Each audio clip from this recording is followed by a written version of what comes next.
여야는 연일 수해 현장을 찾아 민생 챙기기에 주력했습니다. 지도부가 현장을 찾아 피해 복구와 예방 대책을 논의했는데요. 네, 국회 취재기자 연결합니다. 장효인 기자. 네, 국회 나와 있습니다. 국민의힘 김기현 대표는 오늘 서울 양천구에 위치한 침수 예방 시설인 대심도 빗물 터널을 방문했습니다. 김 대표는 박원순 전 시장이 빗물 터널 설치를 계획한 7곳 중 6곳을 백지화했다며 지역 맞춤형 침수 예방 대책을 세워야 한다고 강조했습니다. 또 문재인 정부가 물관리 업무를 환경부로 일원화한 것도 재차 비판하면서 그간 환경 우선론자들의 터무니없는 논리로 지류지천 정비 사업을 하지 못해 물 피해가 커진다고 했습니다.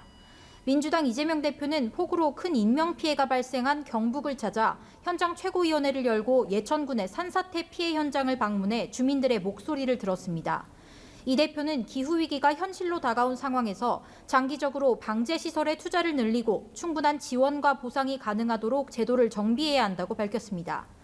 박광훈 원내대표도 기후위기를 반영해 재난 대응 체계를 전면 점검하고 부족한 점을 개선해야 한다고 강조했습니다. 네, 장 기자. 그런데 수해 복구를 어떻게 지원할지를 두고는 이견이 있었던 모양인데요. 윤석열 대통령의 이권 카르텔 발언을 놓고도 공방이 벌어졌다는데 이 내용까지 짚어주시죠. 네, 그렇습니다. 여야는 수해 복구를 위한 추가 경정 예산 필요성을 놓고 선명한 입장 차이를 보이고 있습니다. 함께 들어보시겠습니다.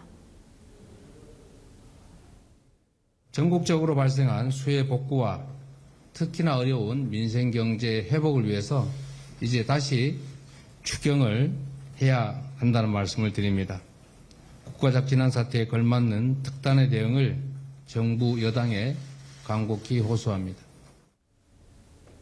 올해 확정된 기정예산을 이전용하여 집행하고 부족할 경우 올해 재난 대비용 목적 예비비 2조 8천억 원을 투입할 수 있어 재정적으로 충분한 여력이 있는 상황입니다. 이어 민주당은 여야정 TF를 꾸려 수해 복구와 피해 지원을 논의하자고 제안했는데 국민의힘은 수해 방지 관련법을 신속히 처리하는 게 더 바람직하다는 입장입니다. 윤석열 대통령의 발언을 놓고도 여야 설전이 벌어졌습니다. 윤 대통령은 어제 국무회의에서 이권 카르텔에 대한 보조금을 전부 폐지하고 그 재원으로 수해 복구와 피해 보전에 재정을 투입해야 한다고 지시했는데요. 이에 국민의힘 윤재욱 원내대표는 윤 대통령 발언의 취지는 끼리끼리 나눠먹는 보조금 같은 부적절한 혈세를 재난으로 고통받는 국민 눈물을 닦는 데 써야 한다는 거라며 대단히 상식적이고 올바른 지적이라고 옹호했습니다. 반면 민주당 박찬대 최고위원은 뜬금없이 이권 카르텔을 언급하는 대목에서는 탄식이 나올 정도였다며 피해를 입은 국민을 위로하기는커녕 유체이탈 화법을 구사하는 모습이라고 비판했습니다.